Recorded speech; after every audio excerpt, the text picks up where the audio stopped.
Pause dulu, sebelum kalian lanjut nonton videonya, kalian wajib subscribe YouTube channel ini, dan agar tidak ketinggalan video memasak lainnya, kalian klik tombol notifikasi, like videonya kalau kalian suka, komen, dan juga bagikan ke semua teman-teman kalian. Sekarang lanjut ke videonya.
Halo Sase Lovers, selamat datang di YouTube channel Sajian Sedap. Terima kasih yang sudah nonton video ini. Dan jangan lupa untuk di-subscribe, like, komen, dan di-share ya. Jumpa lagi dengan saya di Masak Bareng Korin. Nah, hari ini tuh saya mau buat kue gemblong atau kue getas. Yang mau tahu cara buatnya, tonton videonya sampai selesai ya. Nah, sebelumnya saya mau sebutin bahan-bahan yang diperlukan untuk membuat kue getas ini. Nah, ini dia bahan-bahannya. 200 gram tepung ketan putih, 30 gram tepung sagu, 200 gram kelapa parut, 2 sendok teh air kapur sirih, setengah sendok teh garam, 130 ml santan cair dari seperempat butir kelapa, 175 gram gula merah, 75 gram gula pasir, 50 ml air. Itu tadi bahan-bahan yang diperlukan untuk membuat kue gemblong lah. Kita langsung ke proses pembuatannya ya. Nah, untuk membuat gemblong yang kita perlukan adalah tepung ketan. Nah, di sini saya pakai merek Rose Brand. Sase Lovers bisa menggunakan merek yang lainnya juga.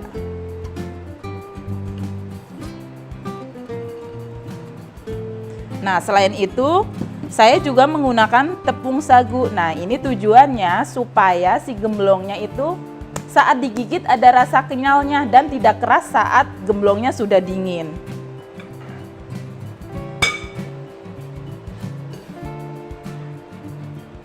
Ini bahan keringnya kita campur dulu. Kita masukkan garamnya. Terus kita pakai kelapa. Nah, ini kelapa parutnya yang diparut kasar. Atau kalau orang tua saya bilang tuh diparutnya itu nyunggar. Jadi dia posisinya begini nih. Jadi dia teksturnya jadi panjang-panjang. Nah, kelapa yang di sini yang dipakai itu kelapa yang sedang, tidak terlalu tua ataupun tidak terlalu muda. Kita masukkan aja.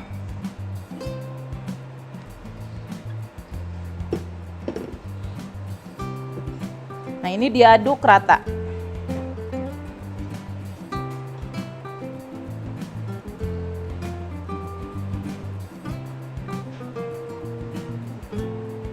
Ini biar lebih mantap, saya mau mengaduknya dengan menggunakan tangan ya. Jangan lupa selalu cuci tangan sebelum masak. Ini sampai rata dulu.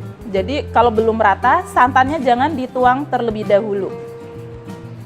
Nah, kemudian kalau sudah rata seperti ini, kita masukkan air kapur sirih. Nah, tujuan memasukkan air kapur di sini adalah supaya saat digoreng permukaannya itu crunchy tapi dalamnya tetap lembut. Kalau tidak mau memakai air kapur sirih juga tidak apa-apa. Lalu kita masukkan santannya. Nah, untuk memasukkan santannya jangan tuang sekaligus. Jadi kita tuang secara bertahap supaya kalau santannya masuk sekaligus nanti adonannya bisa langsung menggumpal. Jadi kita harus tuangnya sedikit demi sedikit.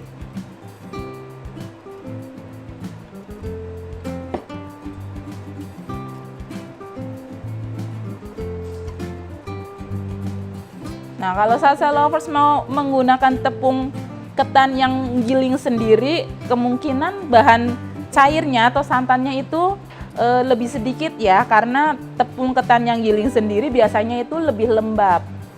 Nah, ini sudah mulai habis santannya dan adonannya sudah mulai menggumpal.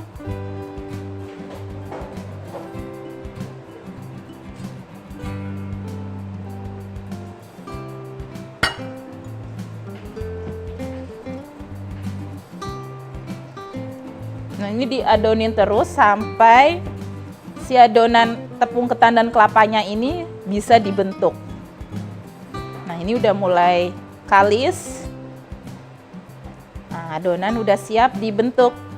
Nah, sekarang kita bentuk ya. Nah, kita ambil sedikit adonan. Kita bentuk lonjong pipih.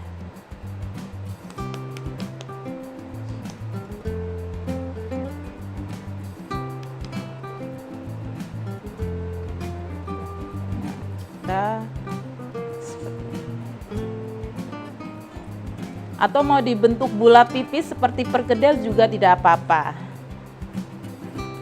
Jangan membentuk gemblong terlalu besar supaya si gemblong saat digoreng itu biar matangnya merata. Jadi bagian tengahnya tidak ada yang mentah.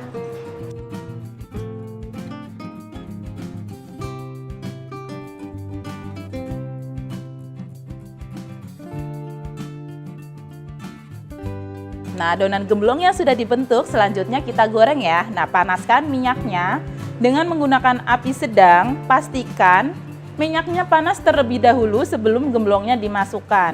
Nah, kalau minyaknya belum panas, gemblongnya kita masukkan, nanti kita gorengnya otomatis menjadi lama. Nah, itu yang akan menjadi gemblongnya meletus. Nah, pastikan minyaknya sudah panas terlebih dahulu.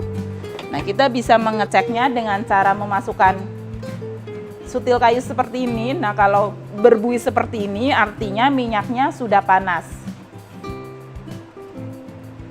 Kita masukkan gemblongnya.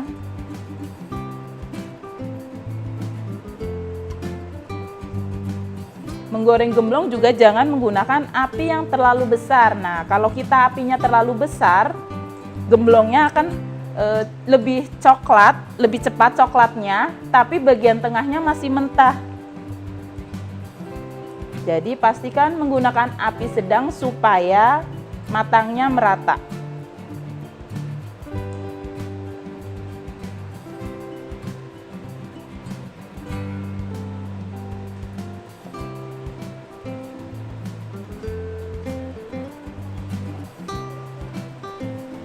Nah, kalau sudah kecoklatan seperti ini, kita bisa angkat.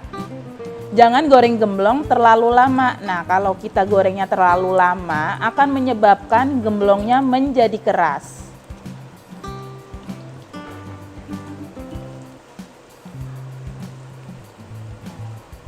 Kita tiriskan.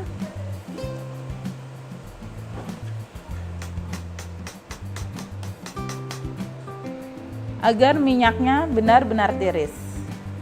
Gemblongnya sudah digoreng semua, selanjutnya adalah proses pelapisan gemblongnya dengan larutan gula. Nah, ini yang bikin gemblongnya menjadi lebih menarik. Nah, kita langsung masak gula merahnya dan gula pasirnya. Nah, untuk penggunaan gula pasir jangan terlalu banyak ya, nanti soalnya si gemblongnya akan menjadi keras setelah dingin. Nah, untuk takarannya di sini menggunakan gula merah 175 gram, sedangkan gula pasirnya 75 gram saja. Nah, ini kita masak sampai semua gulanya larut dan merambut atau mengental. Nanti saya kasih tahu nih kapan gemblong saat yang tepat memasukkan ke dalam larutan gulanya. Nah, kalau gemblong dimasukkan terlalu awal, nanti gemblongnya akan menjadi lembek. Nah, kalau gemblongnya dimasukkan, larutan gulanya sudah terkaramel, nanti akan susah saat proses pengadukannya. Jadi benar-benar harus tepat waktunya. Ini larutan gulanya sudah mulai merambut. Nah, ini bisa dilihat dari tandanya. Kalau kita angkat seperti ini, nah ketika larutan gulanya menetes, langsung kering kayak ada serabut-serabut atau seperti rambut, itu tandanya larutan gulanya sudah siap untuk dimasukkan. Nah, seperti ini. Kalau sudah merambut seperti ini, kita bisa kecilkan apinya, lalu kita masukkan gemblongnya.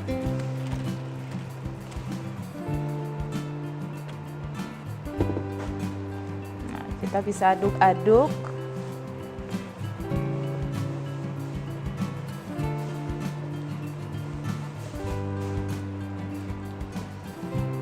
Nah, kalau susah, kita bisa menggunakan 2 buah sutil seperti ini.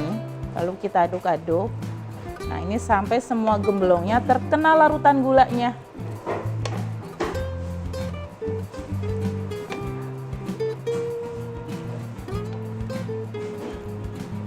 Nah, ini apinya udah dikecilkan ya. Terus diaduk terus sampai gulanya mengering.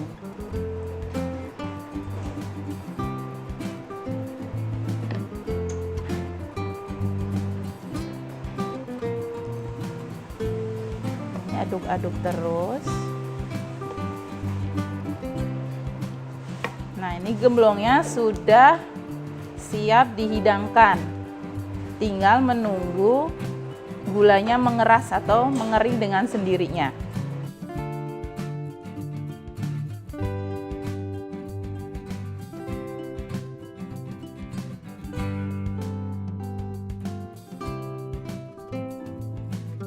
Nah, ini dia, gemblongnya sudah jadi, tinggal disuguhkan untuk keluarga tercinta. Gimana nih Sase Lovers? Mudah bukan resepnya untuk diikutin? Jangan lupa untuk dipraktekkan ya. Terima kasih yang sudah subscribe, like, komen, dan share YouTube channel Sajian Sedap. Semoga kalian sehat selalu. Nah, terima kasih yang sudah nonton. Sampai ketemu di Masak Bareng Korin berikutnya. Bye-bye.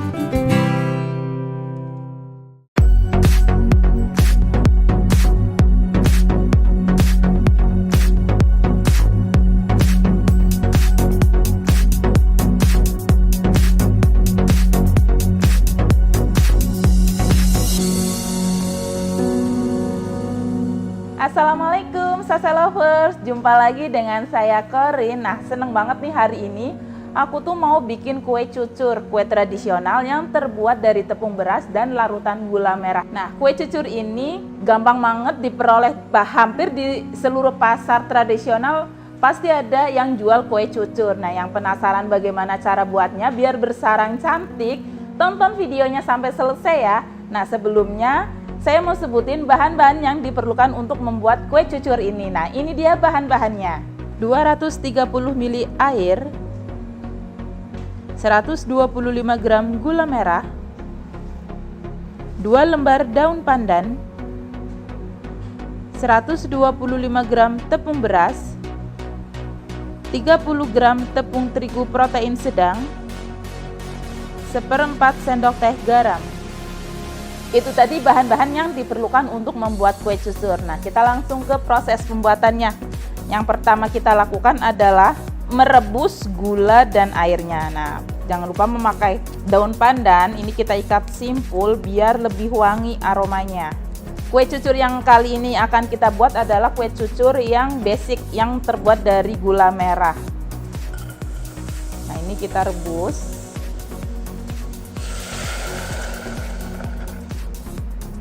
Kita rebus sampai gulanya larut dan aroma dari daun pandannya itu keluar. Gunakan api sedang. Nah, ini ambil sesekali diaduk supaya gulanya tidak gosong di bagian bawah. Nah, di pasaran selain kue cucur yang terbuat dari gula merah, ada juga kue cucur yang terbuat dari gula pasir. Misalnya dikasih dengan pasta pandan ataupun dengan campuran bunga telang biar warnanya ungu. Nah, kue cucur yang terbuat dari gula pasir itu lebih susah terbentuk seratnya dibandingkan cucur yang menggunakan gula merah, karena gula merah itu terbuat dari air nira kelapa yang membantu pembentukan serat di dalam kue cucur. Nah, buat pemula, kalau mau buat kue cucur, gunakan resep yang basic terlebih dahulu. Kalau sudah tahu bagaimana cara buatnya, baru menggunakan resep yang menggunakan gula pasir. Nah, ini sudah mendidih, gulanya larut, dan aroma pandannya sudah tercium.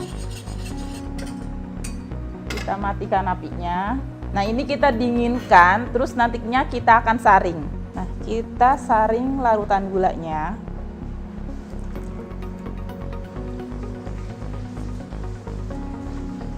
Nah, proses selanjutnya yaitu pengulenan. Kunci sukses membuat kue cucur agar berserat cantik adalah pengulenannya. Jadi kalau pengulenannya kurang lama, maka serat yang dihasilkannya itu nanti tidak maksimal. Nah, ini tepung beras, tepung terigu, dan juga garam kita aduk jadi satu. Nah, pengulenan itu dimulai ketika kita menuang bahan cairnya. Nah, tuang larutan gulanya. Itu jangan langsung sekaligus, jadi sedikit demi sedikit.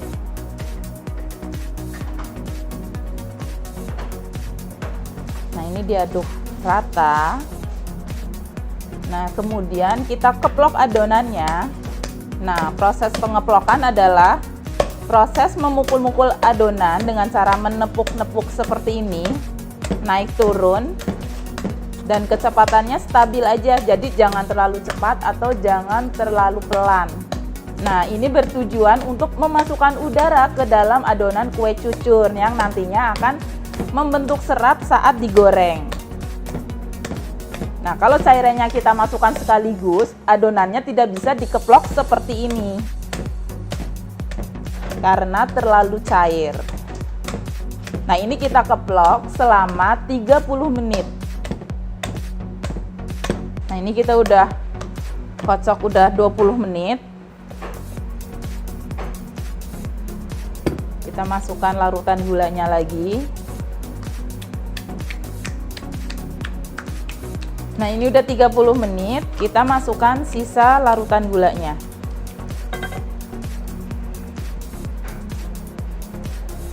Kita aduk sampai rata.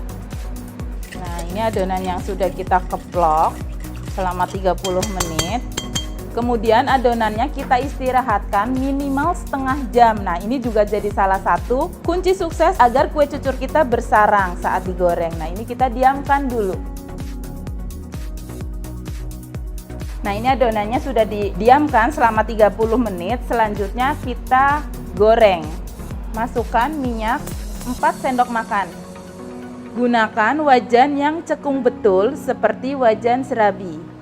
Tujuannya supaya bentuk adonan seperti topi ada yang berkumpul di tengah dan memungkinkan terbentuknya serat. Minyak harus panas betul ketika adonan dituang. Minyak yang panas ditandai dengan perubahan adonan ketika dituang. Adonan segera jatuh mengikuti bentuk wajan membentuk topi. Dan bagian pinggir serta merta mengeriting seperti renda. Nah, untuk mengecek panasnya kita bisa gunakan tusuk sate seperti ini. Nah, kalau berbuih seperti ini itu tandanya minyaknya sudah panas.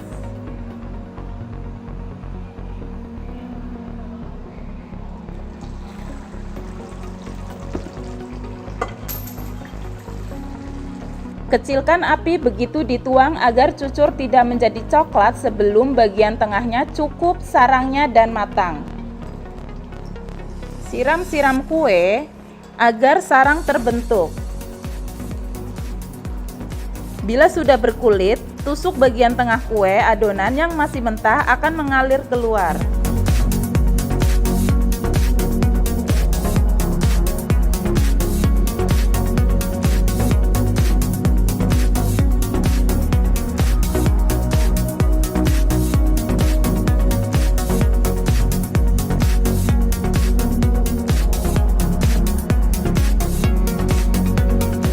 Membuat kue cucur berserat memang banyak faktor yang harus diperhatikan. Bukan tidak mungkin asal mengikuti triknya. Kue cucur ini bisa dijadikan peluang usaha, mengingat penggemar kue cucur tidak pernah sepi. Jangan lupa untuk dipraktekkan dan jangan lupa juga untuk subscribe, like, komen, dan share YouTube channel kita. Sampai ketemu di Masak Bareng Corin berikutnya. Dadah!